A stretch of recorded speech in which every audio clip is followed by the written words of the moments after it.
بسم الله الرحمن الرحيم. الحمد لله رب العالمين، وبه نستعين على أمور الدنيا والدين، وصلى الله وسلم وبارك على عبده ورسوله محمد وعلى آله وصحبه ومن استنى بسنته إلى يوم الدين. أما بعد.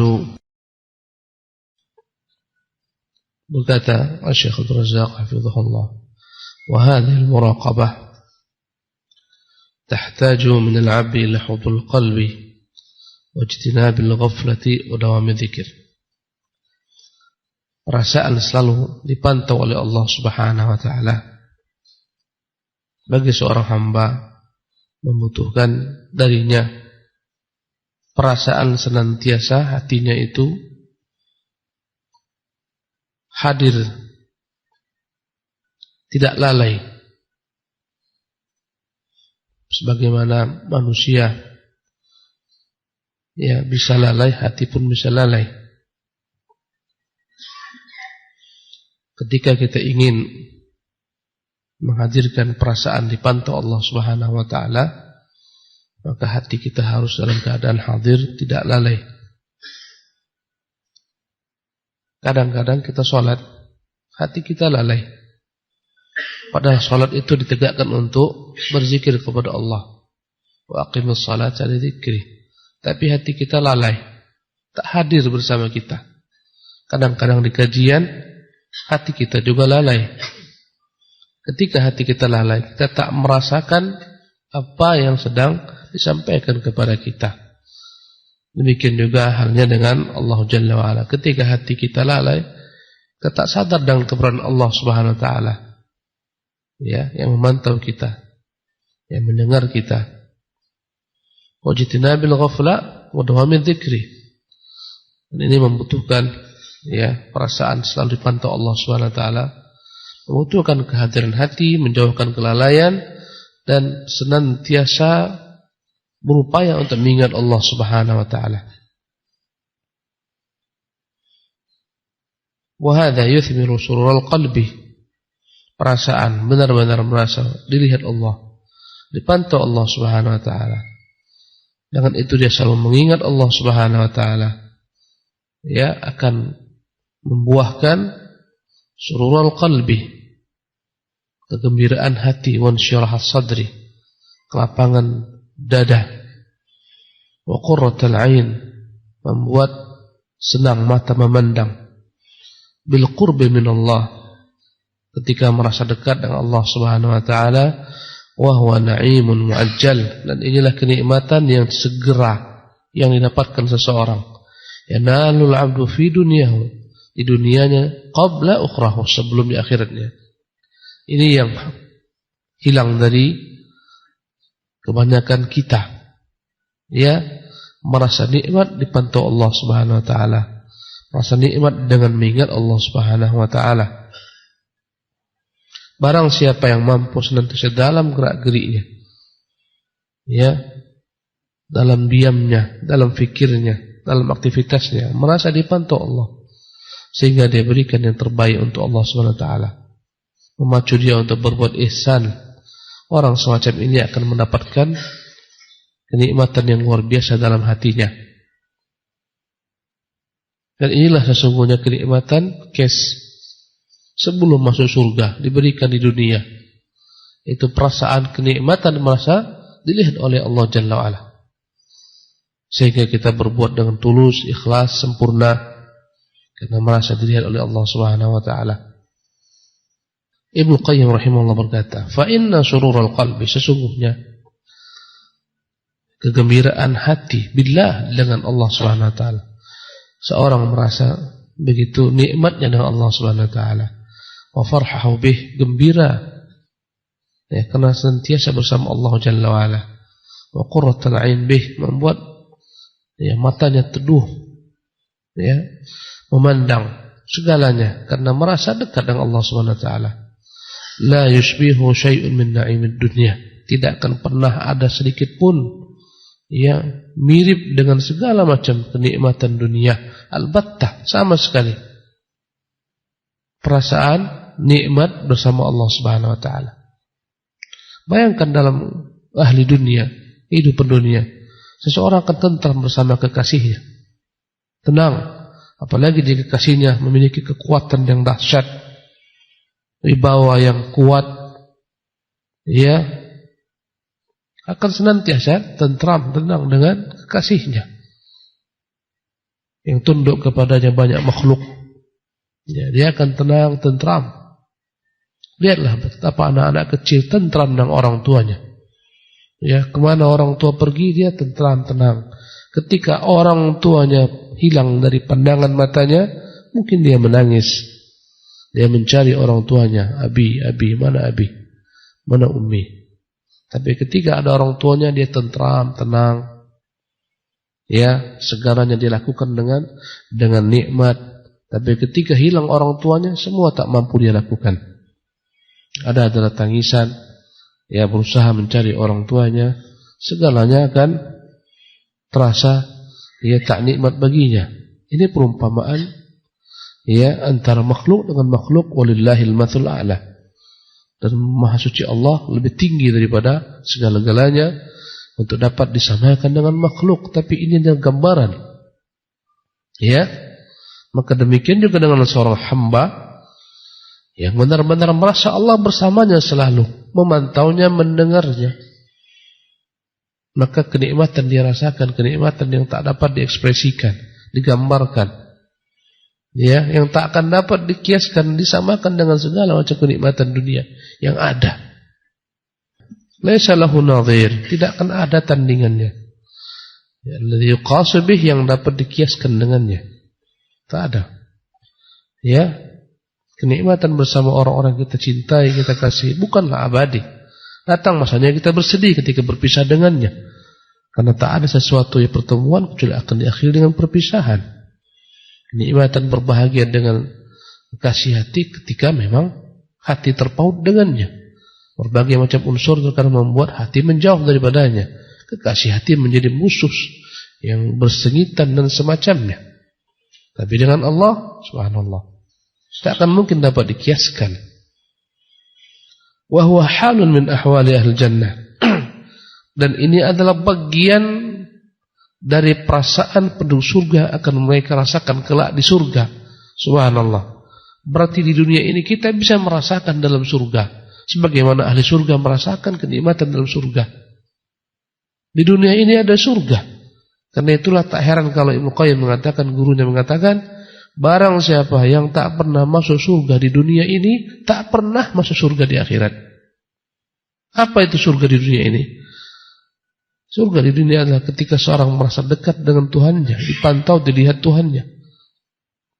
Tuhan yang maha kuat, yang dia yakini kekuatannya, maha dahsyat, maha perkasa, maha pengasih, maha penyayang, maha lembut, dan seterusnya. Ya, inilah kenikmatan yang dialami oleh ahli surga. Tenang dengan Allah, tentram dengan apa yang Allah berikan. Ya, dan ternyata di dunia ini ada, Allah titipkan nikmat tersebut.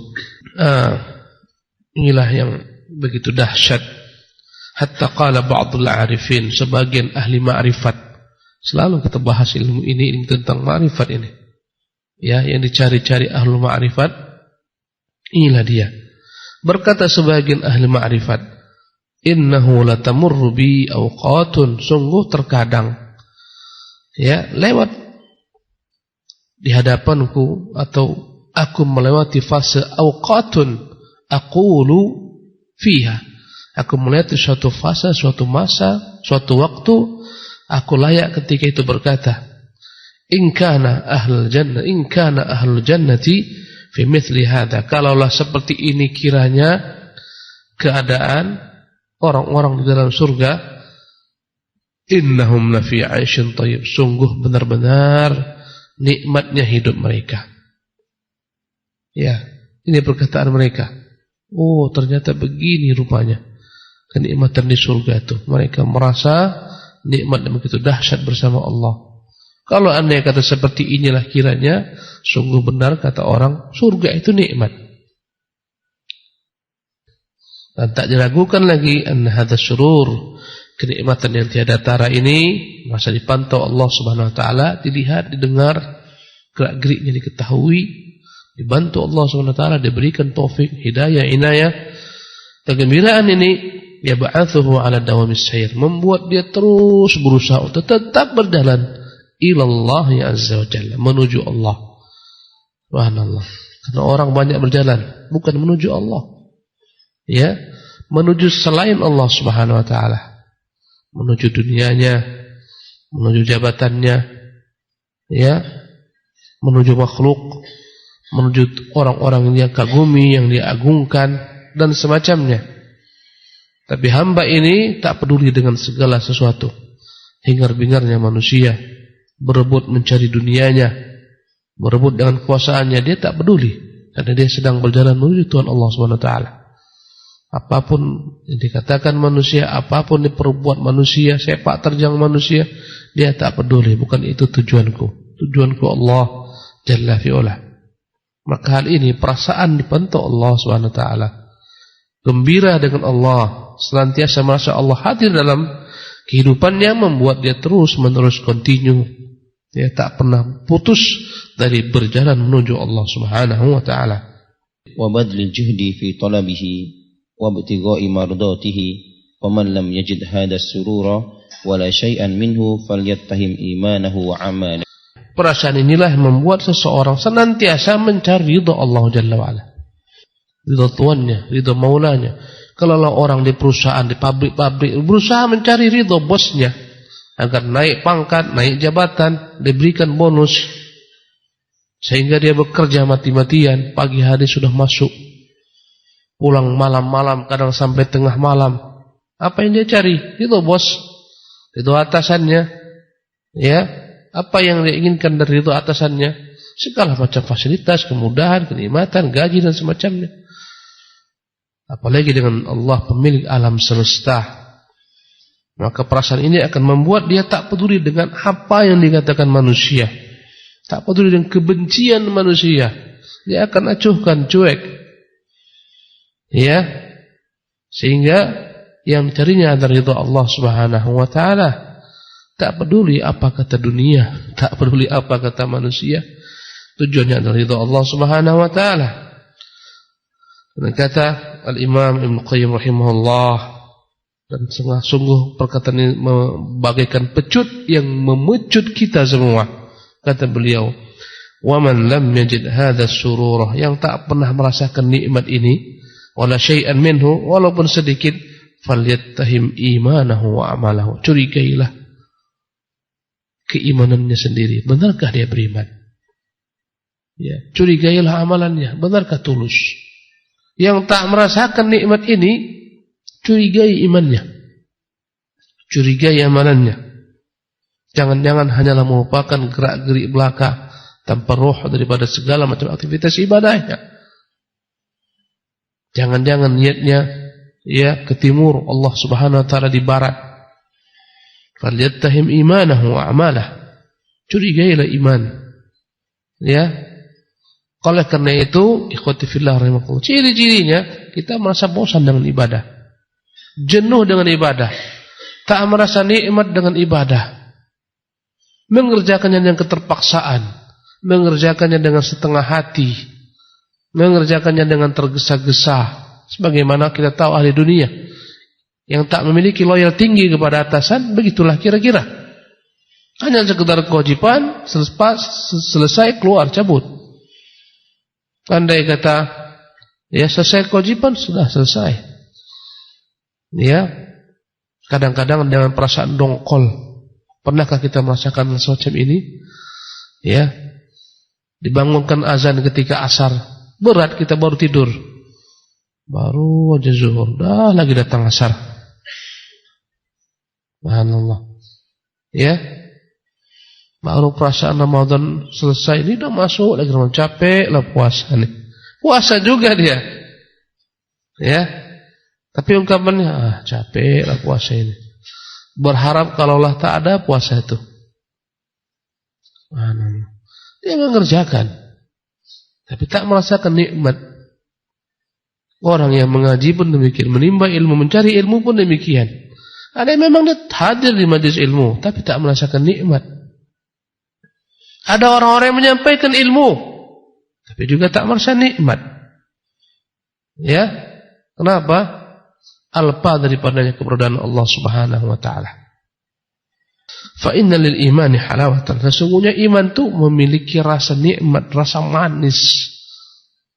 Akan kita dapati rasa manisnya iman. Ya, tatkala benar-benar mampu kita wujudkan kebersamaan bersama Allah, kebersamaan dengan Allah dalam segala macam gerak-gerik kita. Ya. Untuk lihatlah bagaimana ahli dunia. Saya selalu kiaskan dengan ahli dunia, ya, sebagai bentuk Allah lebih utama daripada itu. Seseorang yang dia begitu cinta kepada kasihnya, segalanya dia korbankan, nyawanya dia korbankan, dan dia merasa nikmat.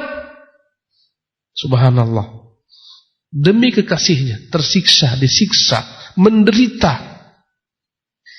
Ini ahli dunia. Ya, kita dapati sebagai ahli dunia merasa nikmat, mendapatkan berbagai macam siksaan.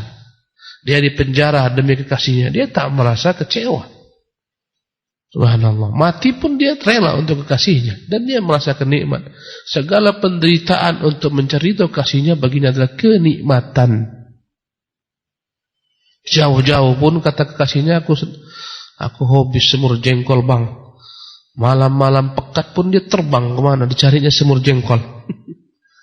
Ini perumpamaan yang kecil. Subhanallah, kekasihnya jauh, nun seberang pulau, tak peduli dia. Subhanallah. Fa inna lil imani halawatan. Sesungguhnya iman itu punya rasa manis. Man lam yadhuqha, yang tak pernah merasakan manisnya iman, falyarji, pulang kembali, jemput tuh perasaan begitu dahsyat manisnya iman. Ya, dia tak merasakan ibadahnya ada nikmat, hambar ibadahnya. Pulang kembali, bekal yang kau bawa menuju Allah itu tak ada, karena hatimu tak hadir. Falyarji, pulang kembali, jemput bekal tersebut. Bekal apa? Perasaan nikmat dengan segala macam taat. Wal yaqtabis nuran, hendaklah pulang kembali, cari lagi petunjuk, cari lagi cahaya. Masih gelap, engkau masih dalam berjalan di kegelapan. Ya, tak ada cahaya iman yang menerangimu. Gelap.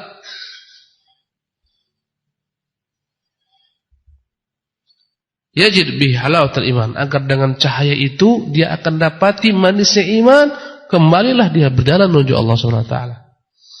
Pernahkah kita koreksi hal seperti ini dalam diri kita? Subhanallah, kadang hati kita itu entah bagaimana perasaannya, galau, ya, tak nyaman, tak tentram. Kenapa bisa galau? Dengan segala macam tuntutan dunia dan gemerlapnya galau hati kita. Ya, marah karena dunia, ridho dengan dunia, galaulah hati kita ini, sehingga ibadah pun tak nikmat lagi, ibadah pun tak tentram. Andai kata seperti itu keadaannya, kembalilah kita ke pangkal jalan, ambil cahaya iman, terangi. Engkau sedang berjalan dalam kegelapan. Naam.